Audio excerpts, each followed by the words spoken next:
Hi everybody, Scott Nell here with the Scott Nell team. I'm here with Doug Smaldino, my friend, accountant, loan broker. He's with Hillhurst Mortgage. He's the head honcho, the CEO, the president, the man in charge. And today we're going to talk about how home buyers can compete with all cash offers.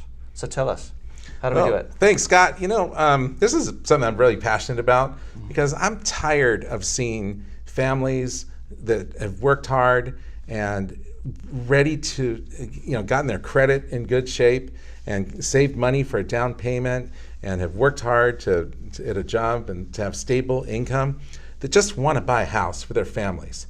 And what we have now is a very aggressive bull market in the real estate market. And you have these investors, and there's just so much cash out there.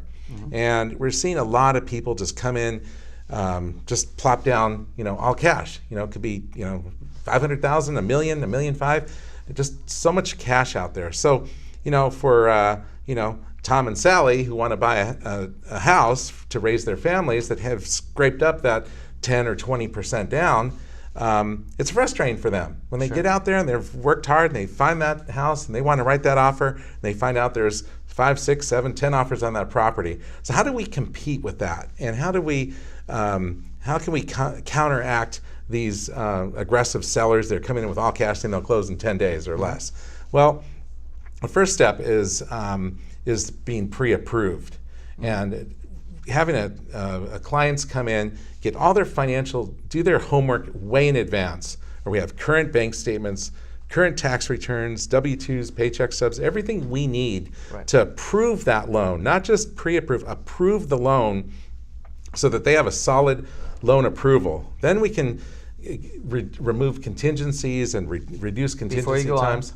Can you explain contingencies real quick? Yes. So contingencies are in place to protect the buyer's deposit. When you go to make an offer on a property, let's just use $1 million property, there's generally a 3% deposit, which is called an earnest money deposit.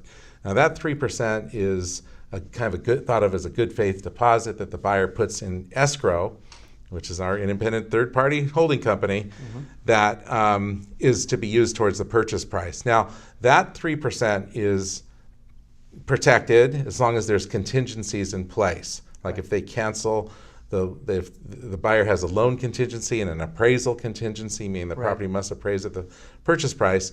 So, but when a seller sees contingencies, they're a little apprehensive because sometimes the cash buyer comes in, he doesn't need a loan contingency because he's paying all cash. Right, so they feel more comfortable. They feel more comfortable. But when you shorten, or if I can go to a seller and say, look, I can eliminate my loan contingency because I have a loan approval, then I'm on the same level as the cash buyer. I might keep an appraisal contingency, but I'll do a reduced appraisal contingency period of, say, instead of 21 days, I'll do 12 days or 10 days. Right.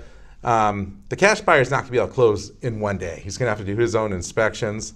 The risk, and just as a sidebar, the risk I find, Scott, that with sellers, not with cash buyers come in, they come in guns blazing. Right. Then they get the thing that tie up the property in escrow. Then they start beating the heck out of the seller. Well, it's got a. It happens a lot.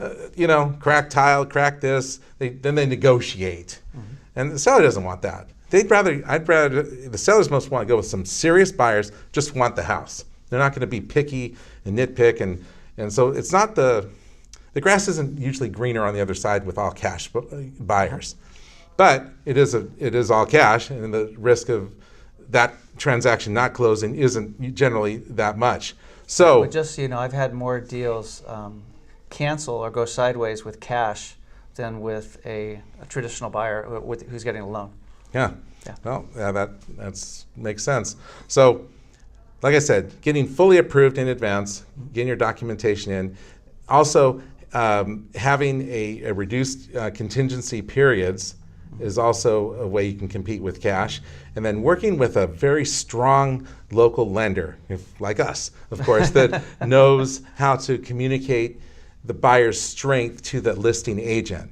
And we always develop a very strong rapport, if we don't already know that listing agent, that how to show them that, hey, Tom and Sally are going to close on this transaction, get through the inspections, and get and try to close that. Last one, we closed one last week in 18 days, which is very fast in this market for a full mortgage transaction. So it seems the key is closability.